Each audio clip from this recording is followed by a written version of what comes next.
वृद्धजन हैं वो शंखोद एक शंख क्षेत्र है, शंखोद्धार क्षेत्र, वहाँ चले जाएं और हमारे साथ जितने भी युवा हैं वो सब प्रभास क्षेत्र चले। प्रभास क्षेत्र में हम पूजा आराधना के द्वारा आई हुई विपत्ति का निवारण करेंगे। सब लोग भगवान के आदेश के अनुसार प्रभास क्षेत्र गए हैं और प्रभास क्षेत्र में जाने के बाद पूजा पाठ तो ठीक रहा, कुछ खाने पीने के लिए चीज़ें लगे थे, उसी में झगड़ा हो गया। मैं पैदा हो गया, मैं पहले। आज भगवान कृष्ण देख रहे हैं कि मेरे रहते हुए ही यदुवंशी आपस में झगड़कर एक दूसरे पर प्रहार कर रहे हैं, मरने मिटाने पर उतारू हो गए। और भगवान ने देखा कि बलराम जी जब उनको मनाने के लिए जाते हैं तो बलराम जी पर भी प्रहार करने के लिए चल पड़े।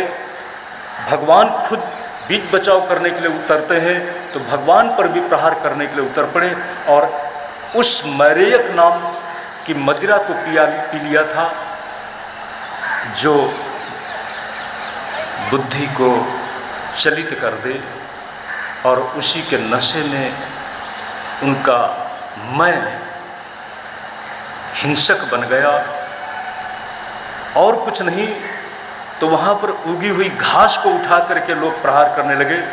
वह घास इतनी तीखी थी कि लोग हताहत होने लगे। श्री भगवान ने देखा सारा यदुवंश आज यहाँ पर मृत पड़ा है। बलराम जी महाराज समुद्र के तट पर एकांत में बैठकर योग से अपने प्राणों का विलय कर लिया। इस संसार से बलराम जी चले गए। भगवान एक वृक्ष के नीचे बैठे हुए हैं, दाएं पैर के ऊपर बाएं पर रखे हुए पीपल का सहारा लिए हुए बैठे हैं। इतने में ही भगवान के चरण में एक बाण लगता है। बाण लगा, एक व्याध, मेरा लक्ष्य सफल हो गया। इस निश्चय के साथ जब पास में आया तो देखा कि मेरे बाण ने तो भगवान कृष्ण को वेद दिया है। बड़ी कातर आवाज में बोल रहा है, क्षमा हो, क्षमा हो। भगवान ने क्या कहा है? व्याध, काम एष कृतो ही में, जो मैं चाहता था वही तो तुमने किया है। काम एष, मत डरो। उस जरा नाम के व्याध को भगवान वैकुंठ जाने का वरदान दे दिया और इसी के साथ कुछ देर में दारुक आया है। दारुक भगवान को ढूंढता हुआ आया। भगवान को समाधिस्थ अवस्था में अधखुले नेत्रों में देखकर दारुक बहुत दुखी है। वह छटपटाता हुआ जैसे ही रथ से उतरा है, उसने देखा आश्चर्य की बात, रथ आयुध के साथ आकाशगामी बन गया। भगवान के सामने हाथ जोड़े खड़ा है। भगवान ने कहा, दारू तुम वापस जाओ, उग्रसेन वसुदेव को समाचार दो, यहाँ का समाचार दो। अर्जुन हमारी पत्नियों को सबको लेकर इंद्रप्रस्थ चले जाएं, क्योंकि शीघ्र ही मेरे जाने के साथ द्वारिका डूब जाएगी। ऐसा कहते हुए भगवान अपने नेत्रों को, जो अधखुले नेत्र थे, सदा के लिए उस भूमि में बंद कर लेते हैं। श्री कृष्ण गोविंद हरे मुरारे, हे नाथ नारायण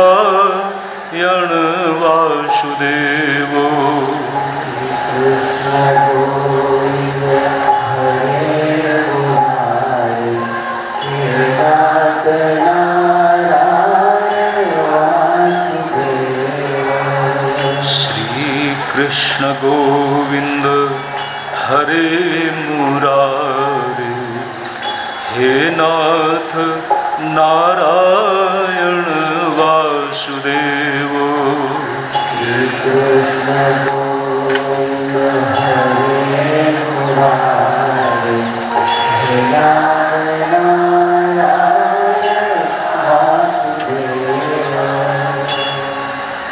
सुखदेव जी महाराज परीक्षित को बताते हैं, परीक्षित, जिस समय भगवान अपने स्वधाम गमन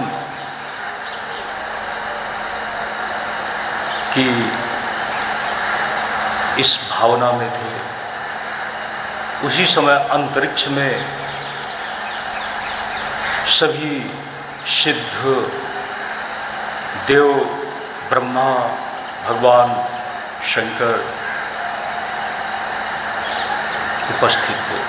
सबके देखते देखते भगवान सशरीर इस संसार से अंतर्धान हो जाते हैं, चले जाते हैं।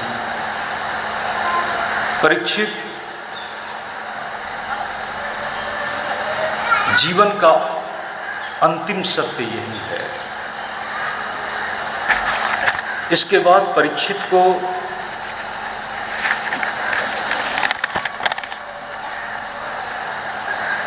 भगवान स्वधाम गमन करने के बाद बताया,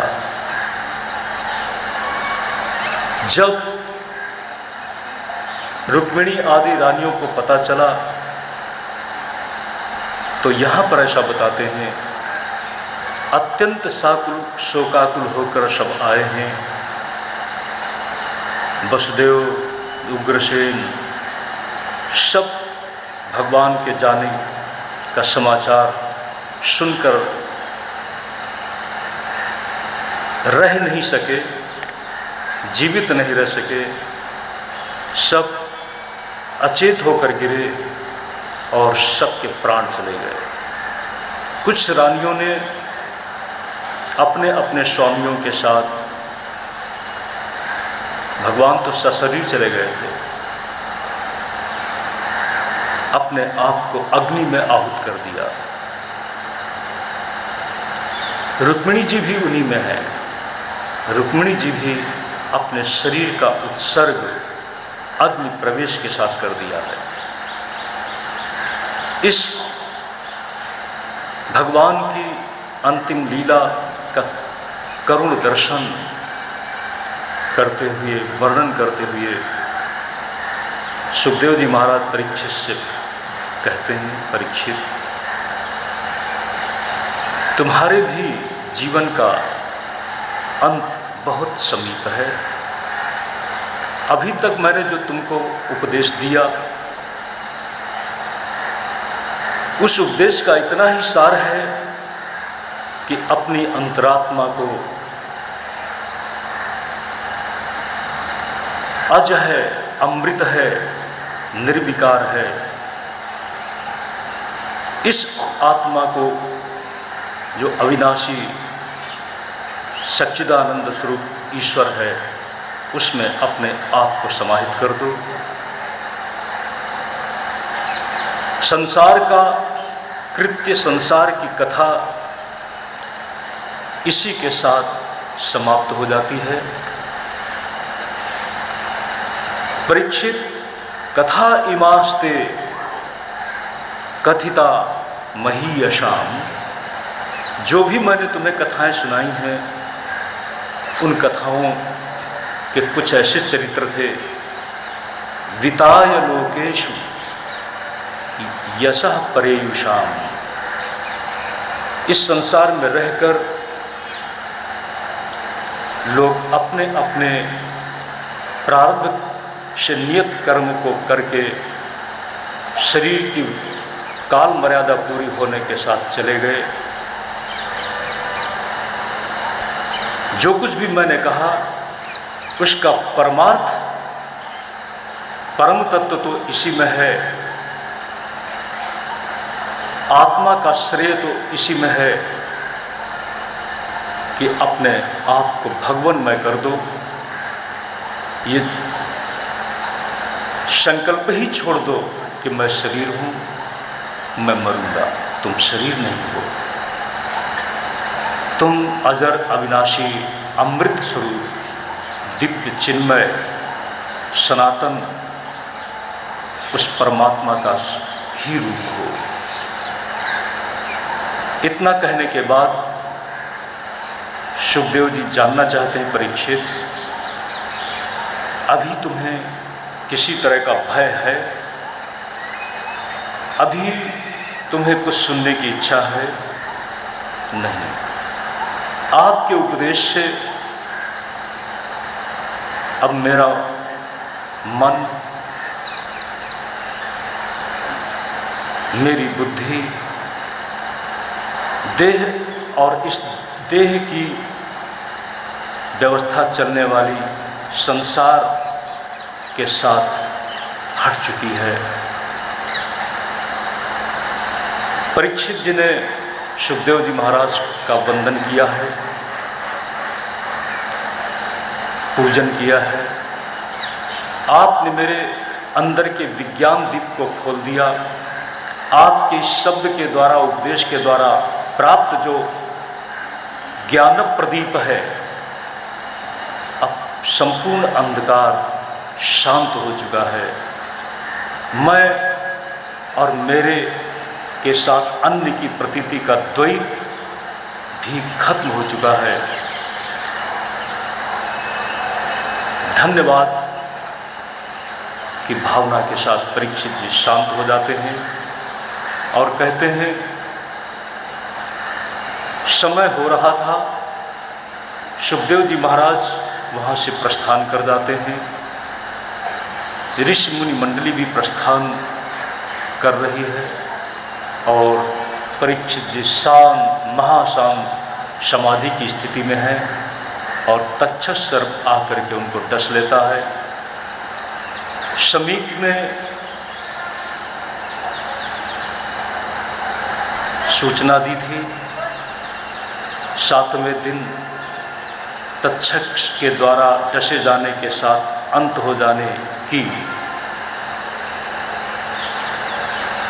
जिस बात को शाप के रूप में उनके पुत्र श्रृंगी ने दिया था, परीक्षित जी इसी के साथ इस संसार के साथ जुड़ी हुई भूमिका से ऊपर उठ जाते हैं और नैमिषारण्य में शुरू हुई थी ये श्रीमद् भागवत की कथा। शौनक जी महाराज के द्वारा प्रश्न किए जाने पर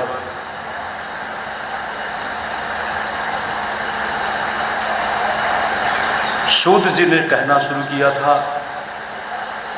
और सूत जी भी आगे आने वाले समय की कलि के प्रभाव में ये संसार कैसा होगा, इस सब का निरूपण किया है। और इसी के साथ चलती हुई कथा को विराम दिया गया है। ये कथा एक बात के साथ आपको हम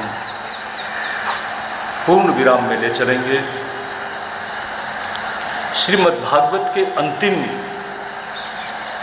अध्यायों में एक मंत्र आया है, महामंत्र आया है। पतितः स्खलिताश्चार्तः छुत्वा वा बिभ्रशो ब्रुवन् नमः हरये इत्युच्चै मुच्यते सर्वपातकात्। आपको छींक आए, आप कहीं अचानक गिर पड़े, छींक आए, गिर पड़े, किसी भी स्थिति में नमः हरये अगर इस मंत्र को बोलते हैं तो मुच्यते सर्वपातकात्। तो इस बात को ख्याल रखना।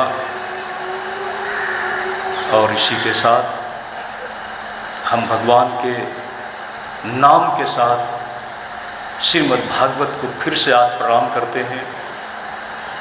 ये श्रीमद् भागवत हमें सुनने के रूप में मिलती रहे, सुनने के साथ कुछ जिज्ञासा और पैदा हो जाए तो उस जिज्ञासा का समाधान पाठ करके ले लेना। बहुत सी बातें